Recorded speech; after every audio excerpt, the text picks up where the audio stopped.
Assalamu alaikum wa rahmatullahi wa barakatuh. This is your brother Anwar Ali, aka Conscious Reminders. Welcome back to one of my vlogs. It's been a while, subhanAllah, since I've made one of these.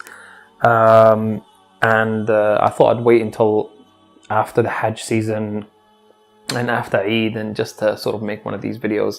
Again, alhamdulillah. You know, someone asked me online, why am I still Muslim? It's a strange question, right? But it was actually a good question. If you look at the way the world portrays Islam and portrays Muslims, to most people's eyes, we don't really look that well. We don't really look that good. Okay, think about it, right? Most non-Muslims, the only thing they know about Islam is how they see us practice it. And unfortunately, most Muslims don't practice this religion very well. And as a result, we end up giving Islam a really bad image, unfortunately. We know that the religion of Islam is perfect. And the imperfections comes from those who follow it. Not everybody, obviously, but everyone has a fault, regardless of how pious you are and so forth. But going back to the question that this person posed to me, why am I still a Muslim? What do I have to gain? The thing is with non-Muslims is that the way they measure gain is by how much happiness they can get in this life. And for us as Muslims, those who studied Islam, those who understand Islam, they will understand that this life, this world that we live in, is actually a test for us. It's not our heaven. It's not meant to be easy. In fact, for those of you who don't know, the closer you get to Allah subhanahu wa ta'ala, the more difficult the test will become. Look at all the prophets. You know, they could have lived like kings. Allah could have given them the easiest of lives. He could have given them long lives, but no, they didn't. They came here to give a message. You know, Allah put them on this earth to educate us, to guide us, but He made their lives difficult. I mean, we can look at Jesus, you know, Isa alayhi salam, Jesus, peace be upon him. His life was definitely not easy. Look at Musa alayhi salam, peace be upon him. His life was definitely not easy. I mean, he was separated from his mother, was raised by the wife of his greatest enemy at the time. And then he was banished from that home, that lifestyle he had, and then he had to, cross the desert to find his people. It's just insane, right? Most people who are alive today, especially in the West, they have no idea what that sort of hardship is like. Okay, so let me answer the question. Why am I still a Muslim? Why? The more you learn about Islam, the more you realize that this life is temporary. Everything has an expiry date.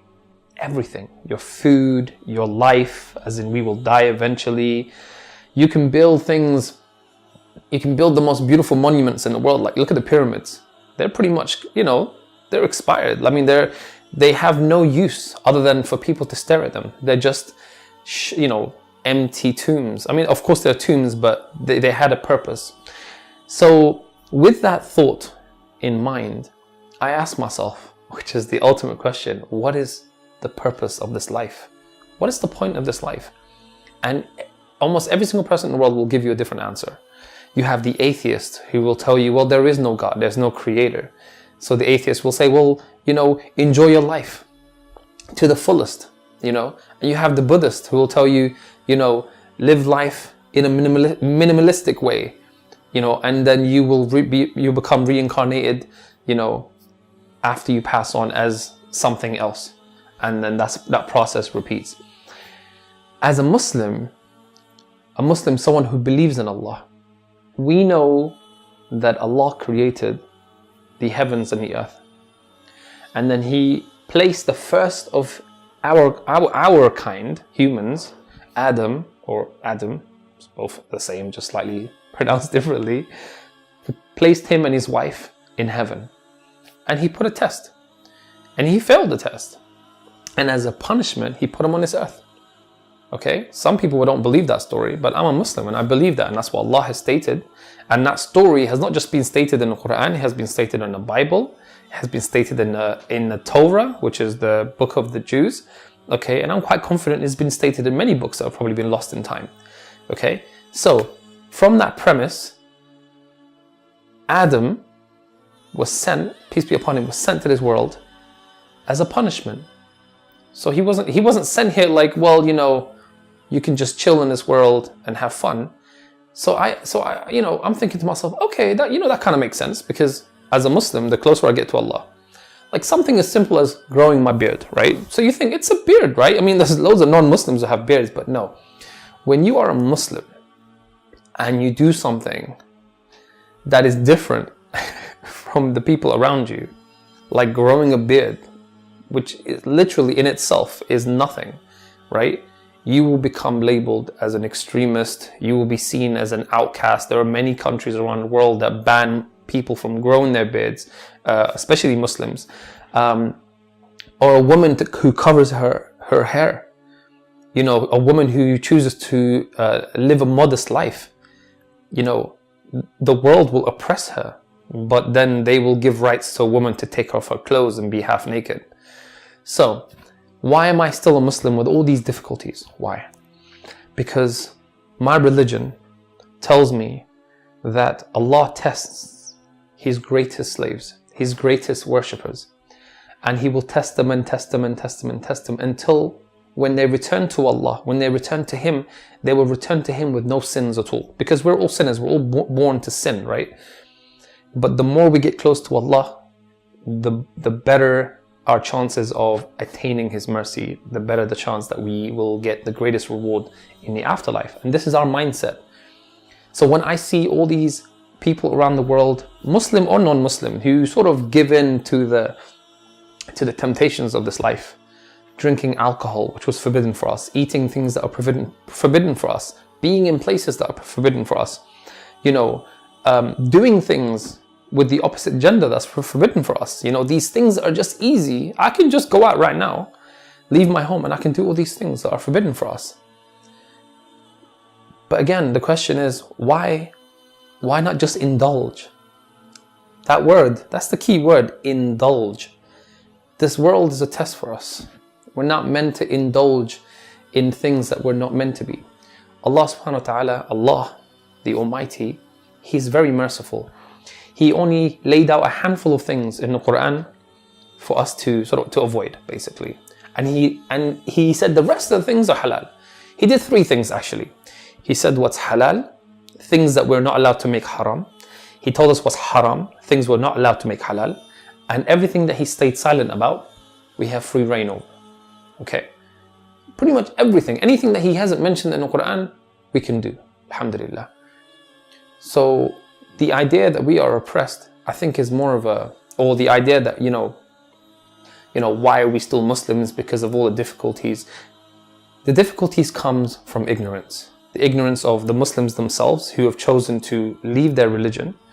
The ignorance of non-Muslims themselves who've chosen to, you know, fall for all the misinformation about Islam. You know, if you want to learn about a people, if you want to learn about something, a topic, okay, you go and read about it. You go and study about it, right? You don't go to the worst of those people. Like, for example, right? Say, for example, I've never seen a white man in my life. Never seen a white man, for example, right?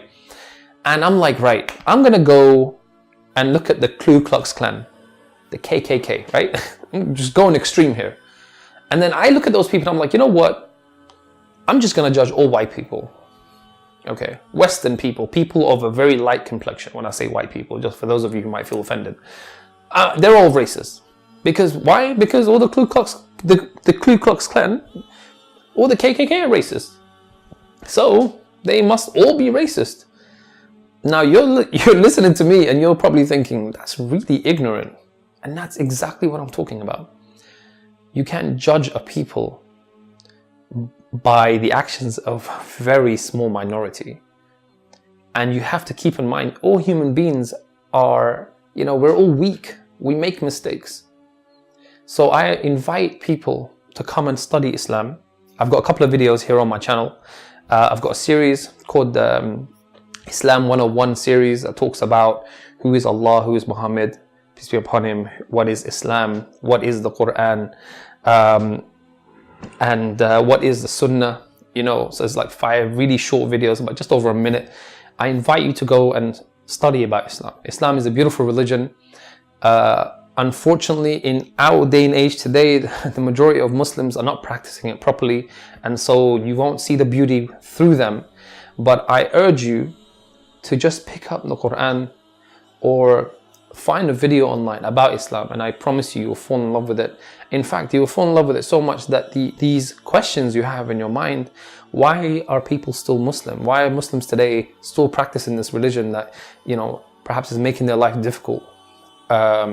But in fact, we feel so much comfort in our heart, you know, that so much happiness in our hearts, even though we may be suffering outwardly,